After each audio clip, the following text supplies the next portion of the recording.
Hi everyone and welcome to my updated Season 8 Quill Volley Spiritborn guide. This is the best build on this class. It has already pushed to tier 100 in the pit, and that is actually a really high target. What you can see here is my hardcore Spiritborn that is not actually fully min-maxed, and I can blast through those pit 80s in around 3 minutes or so. I can take down all the T4 bosses including Belial in 3 to 5 seconds, and I can basically just destroy everything that the game has to offer. And well, this can get even better. So I want to walk you through this. A lot of people are saying that Spiritborn is kind of on the weak side this season, but it actually doesn't really feel that way, at least when you're playing this build. And I've also tried a bunch of others. There is actually a lot of potential on the class still. This build in particular is a pretty classic setup for Spiritborn. We had this in Season 6. That was a very popular build. You might remember I had my max roll guide, which I still update, and I've actually recently been going through again in preparation for this video guide. So there is a few things that have changed. But overall, it's still kind of a similar combo around the Rod of Kapeleke, the Midnight Sun Ring, and also later on the Starless Skies Ring and Resource Restoration. So basically the way this works is that you have the Rod of Kapeleke, a very powerful weapon that gives you guaranteed crits all the time by spending all of your resources. And you try to make a combo where you get all of the resources back every single hit. So this can be done either with Midnight Sun Ring or with a glove roll for lucky hit, a chance to restore resources, which is what you're seeing in action right now here. So those are the two ways. And with that, you always get this Kapeleke effect, or almost always at least, and you will have a lot of damage output. On top of that, you also get a damage buff for having more maximum resources, so we're stacking that. And the rest is mostly just going for a lot of attack speed, and we're going for overpowers thanks to the Xan rune. This is the kind of, key late game piece at least. You can definitely go all the way to like Torment 3, Torment 4 without that. But to really power up the character in the end, you want to go overpowers as well. So we combine stacking armor with the unyielding hits aspect with overpower and stacking life. So we have actually a relatively decent amount of defense. For example, my character here has reached 20,000 life and 20,000 barrier with Fortify, with a bunch of other defenses in the setup, making it actually fairly tanky. And in the pit, all the way here to like 80, 90 or so that I have done, I can tank any attack. So you can actually very comfortably push this very high. And even on most like the tier 4 bosses, I was able to survive a lot of hits, or you just have counterattack for 100% dodge chance, so most stuff doesn't actually hit you at all. Quill Volley is also the single target setup on the class, so it just kind of melts bosses very easily. So I can see this here right now. Tier 80 boss, for example, takes me like, I don't know, 15 seconds or so. So this is very powerful. And as I mentioned, T4 bosses also, they die in a few seconds basically once they have a setup going. So here's an example of a T4 Vashan that's literally like 3 seconds flat or something like that. And then I also have a Belial here that I didn't pre-stack any of my buffs, for example, Supremacy from the Hunter, and I also can do him in like 5 seconds or something like that. So it's pretty chill, and you can do everything in the game very easily with this. So let's jump in. Here's my updated Quill Volley written guide on Maxwell. So you can also go check this out. There's a lot of details in here if you're looking up for, certain mechanics, especially how the resources work and the stat priorities.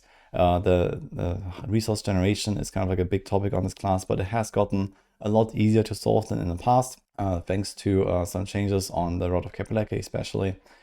So it's not that hard to get the setup online, and even from level 1 with nothing, you can play Quill Volley just fine. We also have a leveling guide, for example. If you go here to the Spiritborn leveling guides, there's also mine here, and this will guide you through when you start out a Spiritborn. If you're like excited to make the class now, or you don't know how to level, then you can kind of go all the way from level 1 to basically pit 100 with this. Besides the things I've already explained about the Rod of Kapeleke, you want to stack your resources, your maximum vigor, and also you want to restore the vigor every single hit. So you want to do that with the Ring of the Midnight Sun. Here, when you spend vigor and you have, for example, a 50% Midnight Sun roll and a total of 100% extra resource generation, you'll get 100% vigor back. And this means you always restore resource, you always get a guaranteed crit from the Rod of Kapeleke, and you have an infinite loop of permanent up and down of your resources, giving you this extra damage hit on the Rod of Kapeleke every single time. So this is the one way to do it. And it depends a little bit on like how good is the roll of your Midnight Sun Ring, if you can make this work or not. This thing has a range of 20 to 50% on the affix. If you have a very low roll, you'll not be able to do this. But for example, my character has a 38 and that still works fine, thanks to extra resource generation rolls or other sources. So for example, there's a Ravager that gives you 30%.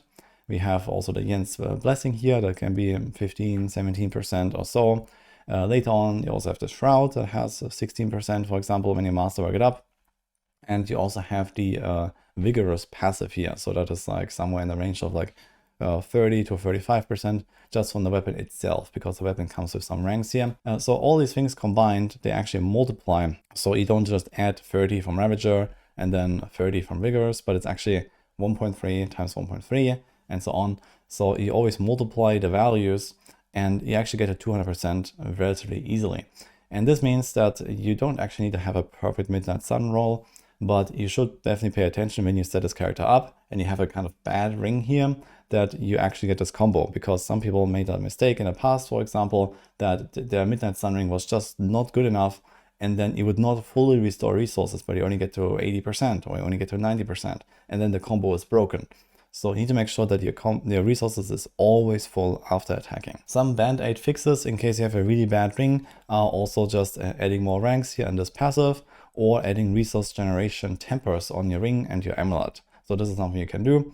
And like this, you can, boost a bad ring until you get a better one. Another pretty important piece here of the setup is the Harmony of Ebawaka. This is a very powerful Spiritborn specific helm. This actually beats all of the mythic helms here in this build. And the reason why is that we get a 90% damage buff for combining 3 different spirit types. So we have Eagle as our main attack, and then you can do 2 more. In this case, we have Gorilla and Jaguar, or also in the pushing variant, I swapped those two. I go Jaguar and Gorilla. It gives us all the same buffs here, but we have a few other little perks here from what these things actually do. And in that case, you can also pick up a lot of passives here on the tree. So for example, there are these Jaguar passives. Potent is extremely powerful. Furnace is extremely powerful, so you want to get those. We also have our Gorilla attack proc, which is important for the undealing hits aspect, and this is a very powerful one, and this will trigger automatically all the time. It only has a 3 seconds timer, but with the Harmony you will get this, and also just for having, for example, the Spirit Hall here on the primary effect. So these 3 key items here can be found from various bosses. Harmony is from Beast in the Eyes, Midnight Sun Ring is from Grimoire, and Rod is from Duriel Andariel Harbinger. So you can try to target from that a little bit, and you want to make sure that you get a decent roll on these 3 items here. There's also Yen's Blessing that I mentioned. It also is mostly used here for the resists actually. The resource is kind of nice, but not necessary later. And we don't really have much else to put here on our boots anyway. So this just kind of solves all these resistances. You're trying to get a high roll here. And this allows you to go for example, more skulls, and you want to stack a lot of armor. This is for this aspect here. So Yen's Blessing really enables unyielding hits basically, because you can just focus on armor rolls, armor gems, and you want to hit 5,000 armor on this build. So with 5,000 armor, you get a fully maxed out 1,500 weapon bonus, which roughly quadruples your damage output. So this is a very powerful aspect. It's probably the strongest aspect in the game pretty much by itself, but you need to stack a lot of armor. Alternatively, if you can't really get anywhere close to 5k, then you can also go for 3,333 and put this on the neck. But this is where we have redirected force normally, and this is also an extremely strong aspect that at least once you have the final setup, you want to have that on the neck and you want to have annealing here. But at least earlier on, when you're still progressing and don't have the perfect setup, you can also swap the two. The last setup in the mix is Moonrise. So Moonrise is a basic attack buff and gives you lots of damage and some attack speed and some movement speed. It's very good. And you might be wondering why basic attack. This is also because of the Rod of Kapeleke. It allows our Quill Volley to not only be a core, but also a basic skill. So we can actually benefit from a bunch of other basic attack modifiers. So this is one of them. We also have, for example, basic skill ranks on the pants. And there's also this passive here, Follow Through, that also buffs basic attacks. So there's a bunch of stuff like that you can benefit from when you have Rod of Kapeleke. So this is why we have that. But actually new in this season, we also have the ability to run rebounding aspect. So this goes into the push version later. Instead of Moonrise, it is a weaker aspect. It only gives you 55% damage instead of roughly double or a little bit more. But because of what I mentioned at the start, we have this lucky hit chance to restore resources here, and we get a lot more lucky hits in this setup. So this is why for like the higher end stuff we go rebounding, because the aspect is weaker, but you still get more damage output thanks to more lucky hits and also thanks to more Jaguar Hall procs in this version. So that's something I do on the higher end, for example for T4 bossing, or when you push like 80, 90 plus in the pit. There is some swaps here. And then instead of the Midnight Sun Ring, we go Starless Skies. This is just like a really powerful damage buff. It has the extra core ranks. It has a 50% damage buff, which is strong. Midnight Sun Ring has nothing basically. And on top of this, you have the resource cost reduction effect that actually boosts your damage further. So basically what happens is when you have resource cost reduction, it makes your Rod of Kapeleke consume a larger pool of resources. It basically acts as if you have more resources. So usually you get 0.5% damage per maximum resource.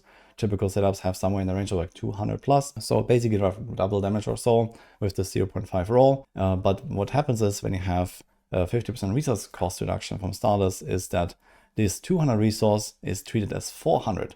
So your buff goes from a 100% buff to a 200% buff, for example. So roughly 50% more DPS just from that. So this is actually really powerful, and this is also why we have resource cost reduction tempers. So once you have the setup going where you don't need more resource generation on your rings, then you can put resource cost reduction, and this also boosts the Rod of Kapeleke damage. The rest of the setup is fairly straightforward. We stack a lot of skill ranks, attack speed, as I said, a lot of armor, so you need to try to go for armor here to hit that 5k. We also have our trusty Rahir to give us some armor, and he also gives us Fortify, which is pretty important for the late game overpower stuff.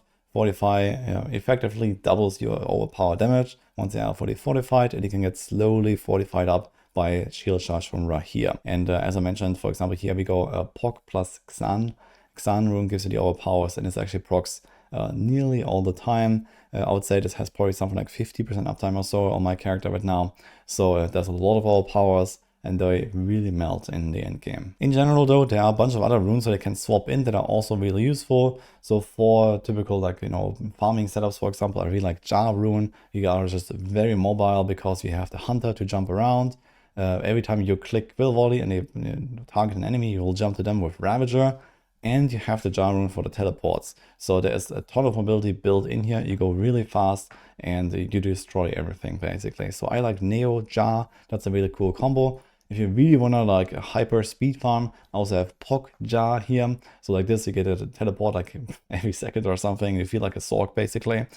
So if you don't really care about like the damage that much when you're like decked out, this is very nice. And I have CO Vex to give us more skill ranks. So that's like for like, like late game T4 speed farm, for example, I've been doing this combo. And the extra skill ranks not only give us a little bit more damage, but there's also the Prodigy's Tempo Key passive that we run, which resets our cooldowns all the time based on the skill ranks. So effectively what happens is you attack 3 times in a row, and then you get a cooldown reset, like a partial reset. You do this like 5 times or so, and you have all the cooldowns reset. And with the very high attack speed we have, it will take you like 3-4 seconds or so to reset everything, no matter how long the base cooldown is. So effectively, every 3-4 seconds, you press all of your cooldowns once, and then attack, attack, attack, and repeat. So that's kind of like how the general gameplay loop works. And like this, we get our hunter buffs, we jump around with the hunter, we pull everything in with Vortex, we knock everything down with Vortex, we refresh our Ravager that gives us resources and lets us jump around. We get our Scourge buff that gives us up to 50% extra damage against CC targets, and we heal if we need that. And then we also just have Perma Armored Hide, which is perma unstoppable and gives us full resolve that gives us extra damage reduction. So there's a lot of stuff here, and you do all of that all the time basically. Another fairly important rune setup to mention is here, especially in the pit push, where we go Ahu and Q. So this gives us lots of barriers. Barriers are pretty important on this class. Number one, we want to be protected. Number two, we want to protect our Fortify, because if you take damage to a life pool, you'll lose the Fortify. And well, right here is pretty slow at giving you Fortify. So you kind of want to ramp it up once on the first run, and then you just kind of like keep it forever basically. So also keep in mind, for example, when you AFK very long in town or you log in for the first time, you will not have Fortify. And when you rely on the overpower stuff, then you will be a bit weaker for, the first moments of the first run, basically, until this is stacked up. But either way, Bulwark is very strong, and we get to 100% barrier pretty easily in various ways. So barriers can be gained from Auspicious. This is just passive here. So this just kind of like ramps it up as long as you don't take any damage. And then we have the Bulwark, Those two things together can give you 100%. Or in other typical setups, you also have the Gorilla main hall here that gives you up to 30% barrier together with Auspicious. So this is like for the typical like farming scenarios, those two things are totally fine. And we don't actually need a Bulwark. But for pushing, you want to be a bit better protected. And you go with this, and then Bulwark procs like every second, and it just gives you almost immortality. And another reason to have the barrier is the Viscous Shield Paragon node here. So the more barrier you have, the more damage you deal, up to 33%, so this is pretty strong. This is also another reason to have full barrier all the time. Most of the other Paragon stuff is fairly straightforward. We have Convergence, which is just straight up a 30% damage buff. There's nothing really to it. Sapping is kind of nice. This also helps you, especially in the early game, before you have your Road of Capeleke and all that stuff online. It gives you extra vigor generation. So if you're really desperate, you could also, for example, take this as the first board and maybe do a respec later, but it's usually not that bad. And it also gives us another damage buff. And we have Revealing, which is a chance to knock down, also gives us stagger on the bosses, and then also extra damage to crowd control targets. So stagger phases on bosses, for example, are not really required, let's say, like on many rogue builds, but they are definitely nice and give you probably something like roughly double damage or so with this and, for example, the Scourge buff together. So keep that in mind when you fight bosses on a higher end. When you stagger them, you actually melt them pretty fast. And in general, when monsters are unstoppable, you deal less damage to them. All of the runes here are nothing really special. It's mostly just like various forms of damage buffing. So we have Talon, Canny, Spirit is a nice crit damage glyph, and we have Colossal here. We have the Gorilla attack from having Harmony or the Gorilla Hall, and we also have Resolve all the time, so we get a nice damage buff there. And the only thing that might be looking a bit weird is Revenge. So it says dealing Thorns damage improves your damage, and we do Thorns damage actually thanks to the Gorilla main hall that applies our Thorns to the target when we attack, and we get Thorns from Armored Hide. So this is kind of like an overlooked fact here from many times I get questions about this. So this is actually a very powerful glyph, and we put this on the sapping board because it also buffs the maximum resources, giving us more power for the Road of Capeleke. There's only one change here that we do when we do a push, because we don't have the Gorilla main hall, we can't apply the Thorns. We change this to Menagerist. This glyph has this weird Incarnate skill buff, which doesn't actually help us, but it has a very powerful secondary and an even more powerful primary effect than the Revenge glyph. So it's still worth using here. Some other notes about the skill tree as well. So of course you want to ramp up our Quill Volley as much as possible. So this setup here, for example, has 13 ranks extra, so you have 18 total. Quill Volley just has like this really nice extra single target upgrade here, where you do 3 additional feathers, and they deal more damage the more you hit the same target. You get a vulnerable for free. So it's a really nice package. Vortex comes in here with the knockdown, so that's really nice. We have a bunch of really strong damage passes all over the place. So especially in a late game, you don't actually care about a higher cost with the Road of Capeleke because it just spends all of your resources anyway. And we only use, for example, this passive here. This is like a free damage buff with Road of Capeleke. And we have other various good damage buffs here. There's Apex, extra damage against vulnerable and elites. We have extra damage while we are unstoppable, which we get from Armored Hide all the time. Then we have the Jaguar attack, so we go Potent and Furnace. We have perma full uptime of Ferocity thanks to the Hunter. So every few seconds we press the Hunter, that gives us full Ferocity stacks, and we have like 13 of them. So this is a very powerful passive as well to, for example, get on the neck. And we also have this cluster of ultimate passives here that are kind of important, so I should talk about those. So there's Resolution, that gives you a 50% damage buff or double against bosses, so 30% for 3 seconds. So this means you want to press your buttons often. And as I explained earlier, you do this combo with resetting everything with Prodigy's tempo, and then every 3-4 seconds you press all of your cooldowns once, basically, including the Hunter, and this gives you almost permanent uptime of Resolution. We have the extra maximum vigor here, and then we also have Supremacy. So Supremacy is another buff that kind of ramps up a little bit. So when you start out a run, you will kill the first pack, you'll have 10 stacks, and then every time your ultimate ends, you get 5 extra stacks. And this goes all the way up to 30, which is not explained on the tooltip, but 30 is the cap. So with 3 ranks, you can get a 90% damage buff, with Shroud of False Death actually 120% damage buff, while this is fully ramped. So this is also kind of important to know. You have roughly double damage as you progress through the pit run, or through boss fights or something like that. It will go up a little bit. Lastly, counterattack is here. This is not actually on the bar in most setups. You see this here right now.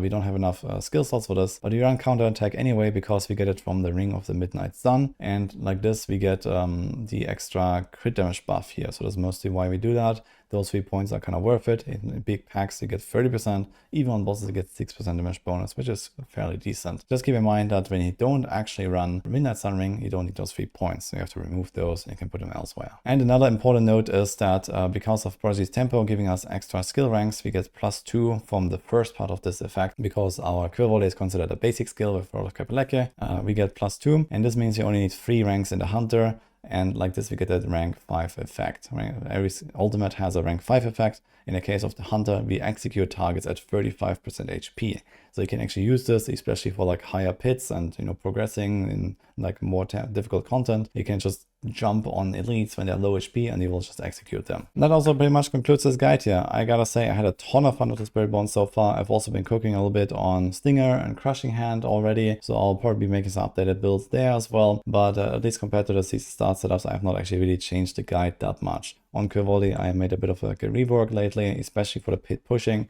I've been like trying out a bunch of stuff and I've concluded that this is the best setup. So overall, I'm quite happy with how my Spiritborn is going. I hope you're gonna have a lot of fun with it as well. I think it's definitely not as bad as a class as a lot of people are saying, I gotta say. And there's also like a bunch of other builds out there. There's the Toxic Skin build, there's the Evade build, and actually a good bunch of stuff that can easily blast through Torment 4. So stay tuned for more videos when you're playing a Spiritborn. I'll have a few coming up in the next few days. Otherwise, I hope this guide helps you. Go check out the Maxwell guide as well. There's a lot of extra information in there as well, especially when it comes to like how to make the setup work with the resources and so on. So you can read up on all of that there as well. For now, this is what I got here. Hope you enjoyed this, and I'll see you guys next time.